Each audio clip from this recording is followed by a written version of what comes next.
అందరికీ నమస్కారం. నా పేరు doctor D Madhuri, MD Ayurveda, consultant in మెడి9 హాస్పిటల్.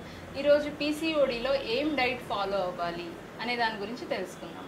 యాక్చువల్లీ మన ఫస్ట్ పీసీఓడి అంటే ఏంటి? పీసీఓడి అంటే పాలిసిస్టిక్ ఓవేరియన్ డిసీజ్ అన్నమాట. సో ఇందులో ఎక్కువ ఎందుకు వస్తుంది అంటే ఇమ్యూన్ అంటే మన బాడీలోని హార్మోన్ లెవెల్స్ ఉంటాయి. ఎప్పుడైతే ఈ హార్మోన్స్ అనేవి ఇంబ్యాలెన్స్గా ఉంటాయో అప్పుడు మనకి పీసీఓడి వచ్చే అవకాశాలు ఉంటాయి అన్నమాట. అలాగే life style changes, dietary changes కూడా దీనికి ఎఫెక్ట్ అవుతూ ఉంటుంది. సో పీసీఓడిలో మెయిన్ కంప్లైంట్ ఏంటంటే ఇర్రెగ్యులర్ పీరియడ్స్.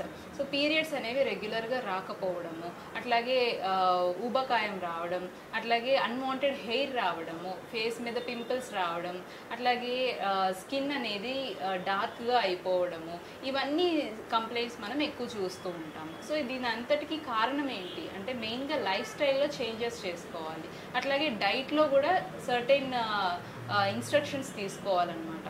సో మెయిన్గా డైట్, నార్మల్గా ఫుడ్ ఏమేమి తీసుకోవాలి అంటే పీసీఓడిలో మార్నింగ్ వచ్చేసరికి ఏదర్ అంటే దోశ, ఇడ్లీ ఇలాంటివి తీసుకున్నా సరే ఇవి కొంచెం లిమిట్గా తీసుకోవాలి. సో అది తీసుకొని దాంతోపాటు ఓట్స్ కానీ అట్లాగే బాయిల్డ్ వెజిటేబుల్స్ కానీ తీసుకోవాలన్నమాట. అట్లాగే మధ్యాహ్నం లంచ్కి వచ్చేసరికి కార్బోహైడ్రేట్ అనేది తగ్గించుకోవాలి. అంటే వైట్ రైస్ అనేది తగ్గించుకోవాలి. తీసుకోవచ్చు బట్ కొంచెం క్వాంటిటీ తీసుకొని దానికి ఇంకా సపోర్టివ్గా రోటీ కానీ లేకపోతే బాయిల్డ్ వెజిటేబుల్స్ కానీ మిల్లెట్స్ కానీ ఇట్లాంటివి ఏమైనా కొంచెం సపోర్టివ్గా తీసుకుంటే దీంతో పాటు మధ్యాహ్నం పూట సరిపోతుంది. అట్లాగే మధ్యాహ్నం నుంచి నైట్కి మధ్యలో స్నాక్ రూపంలో ఏం తీసుకోవాలి అంటే గ్రీన్ టీ కానీ లేకపోతే ఫ్రూట్స్లో ఏంటంటే లో గ్లైసిమిక్ ఇండెక్స్ ఉన్న ఫ్రూట్స్ తీసుకోవాలన్నమాట. అంటే ఫ్రూట్స్లో షుగర్ లెవెల్స్ ఉంటాయి బట్ అవి మన బాడీకి హెల్ప్ఫుల్గానే ఉంటాయి. సో అందులో కూడా కొంచెం లో గ్లైసిమిక్ ఫ్రూట్స్ ఉన్న తీసుకోవాలన్నమాట.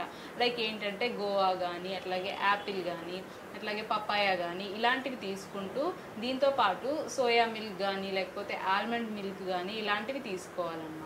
సో ఇలాగా మనం బ్రేక్ టైంలో తీసుకోవడం వల్ల ఏమవుతుంది అంటే నైట్కి వచ్చేసరికి ఎక్సెసివ్ హంగర్ లేకుండా ఉంటుంది.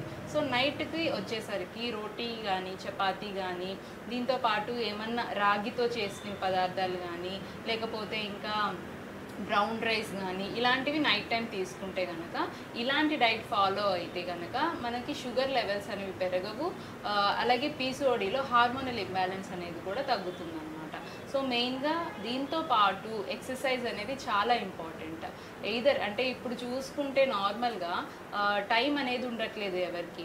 బట్ ఏం చేయాలి అంటే ఒక టైం పెట్టుకోవాలి. Either morning or evening at least ఒక 20 మినిట్స్ అన్నా సరే ఈ ఎక్సర్సైజ్ యోగాకి కేటాయించాలి. అట్లా చేసుకుంటేనే కానీ మనం ఈ పీసీఓడి బారి నుంచి బయటపడలేము. ఎందుకంటే ఫిజికల్ యాక్టివిటీ అనేది కంపల్సరీ ఉండాలి అన్నమాట. అట్లీస్ట్ ఒక 20 మినిట్స్ అయినా సరే బ్రిస్క్ వాక్ చేయాలి. ఆర్ యోగాసనాలు, ప్రాణాయామం ఇలాంటివి ఒక 20 మినిట్స్ మార్నింగ్ ఆర్ ఈవినింగ్ చేస్తే ఈ డైట్తో పాటు ఈ ఫిజికల్ యాక్టివిటీ వల్ల బాడీలోని హార్మోనల్ ఇంబ్యాలెన్స్ అనేది నెమ్మదిగా తగ్గుతుందన్నమాట. మెయిన్గా ఏంటంటే వెయిట్ అనేది పుట్ ఆన్ అవ్వకూడదు. వెయిట్ అనేది పీసీఓడిలో కామన్ కంప్లైంట్. సో ఈ వెయిట్ అనేది తగ్గడానికి మనం ఈ జాగ్రత్తలు తీసుకోవాలి. సో ఇంకా వాటర్ ఇంటేక్ అనేది ఎక్కువ తీసుకోవాలి.